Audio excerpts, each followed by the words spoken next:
Have you ever wondered why some people seem to think the world revolves around them?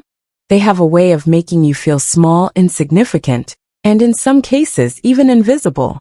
But what if I told you that narcissism, the condition that turns people into self-absorbed, egocentric individuals, isn't just something people are born with? There's a surprising factor at play, one that often gets overlooked, and is crucial in understanding why some people develop narcissistic traits while others don't. Today, we're going to take a deep dive into narcissism, why it happens, how it manifests, and the unexpected factor that may just be the key to unraveling it all. Stick around until the end of this video, because what you're about to learn might just change how you view narcissism and the people around you. Before we get started, I'd like to ask you to take a moment to subscribe to the channel, give this video a thumbs up, and share it with anyone who might find it valuable. You're going to want to stay with us until the end of this video, because what we're about to explore may completely challenge your perspective. Let's jump right into it. Narcissism, often seen as the ultimate form of selfishness, can leave lasting impacts on those who come into contact with narcissists. It's a personality trait that comes in many forms, from those who crave admiration, to those who manipulate others to get what they want, to those who genuinely believe they are superior to everyone around them. However, many people have misconceptions about what causes narcissism. It's not as simple as someone being born with it, nor is it just a product of a person's environment. There's a fascinating underlying factor that plays a pivotal role in the development of narcissistic traits, and it starts much earlier in life than most people think. You see, narcissism doesn't develop in a vacuum. It's influenced by a range of factors. But one key element is what psychologists call parental reinforcement. From an early age, a child's sense of self-worth and identity is shaped largely by their caregivers. If a child grows up in an environment where their achievements are constantly exaggerated or their failures are ignored, they can develop an inflated sense of self. This isn't necessarily about being told you're the best all the time, although that can play a role. Instead, it's about the subtle ways in which children's behaviors are reinforced or neglected. When a child doesn't receive adequate emotional support or validation, they may grow up seeking external validation from others. And if they are given too much of it too early, they might start to believe they deserve it, regardless of their actions or behavior. Think about it for a moment. How many of us have been told at one point or another that we're special, unique, or deserving of all the attention in the world? While compliments and affirmations are important, they can have negative consequences if given indiscriminately, without teaching the child how to balance their sense of self with the needs and feelings of others. This sense of entitlement, often fostered by overindulgent parents or caregivers, can set the stage for narcissistic tendencies. But here's the twist. Narcissism is not simply about receiving praise or admiration. In fact, it can also arise when a child is neglected, abandoned, or emotionally abused. The lack of emotional support, warmth, and validation can lead children to seek out admiration elsewhere as a way to fill the emotional void. In this scenario, narcissism becomes a defense mechanism.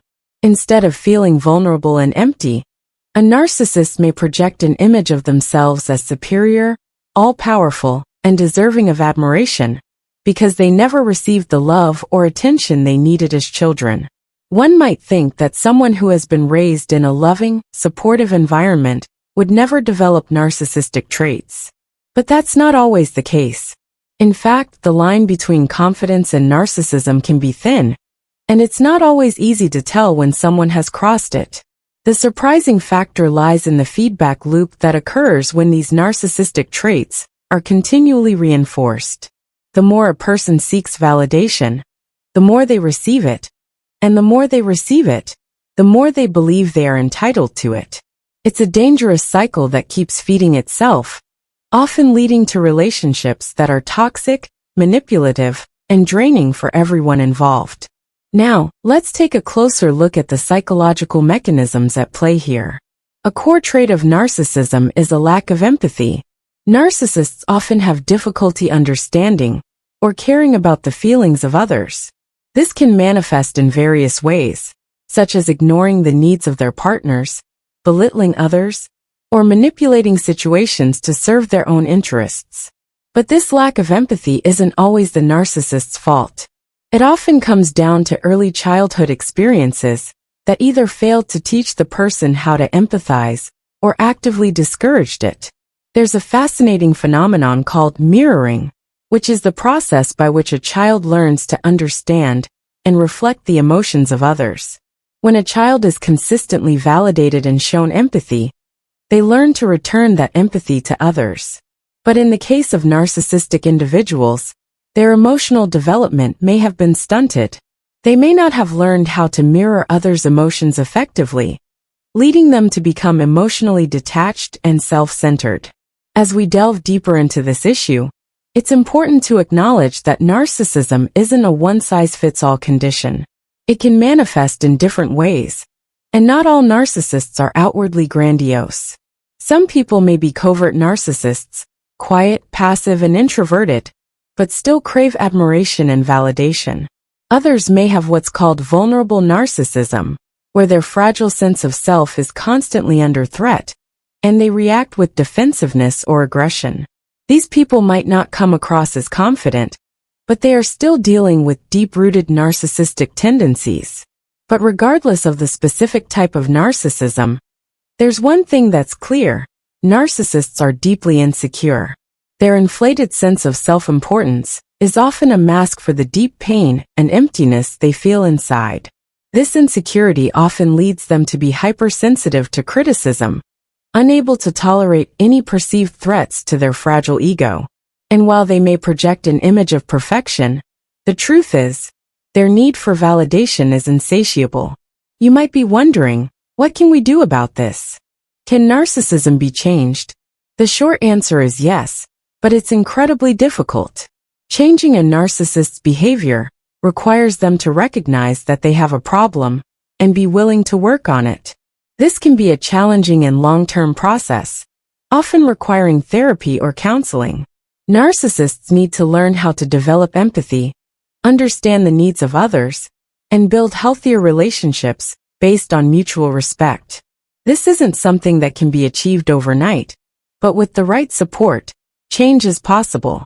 At the end of the day, narcissism is a defense mechanism, a way of coping with emotional wounds that were never properly addressed.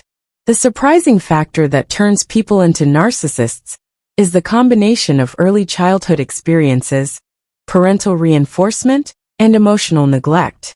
It's not as simple as blaming one specific thing. It's about how all of these factors intertwine and influence the development of a person's sense of self-worth and identity. Understanding this is the first step in addressing narcissism and creating healthier, more compassionate relationships. Thank you so much for joining us on this deep dive into the psychology of narcissism. If you found this video helpful, make sure to hit the like button, share it with your friends, and subscribe to our channel for more insightful discussions on complex psychological topics. I hope this video has given you a new perspective on narcissism and helped you understand its surprising roots. Until next time, take care of yourselves and each other. Have you ever wondered why some people seem to think the world revolves around them?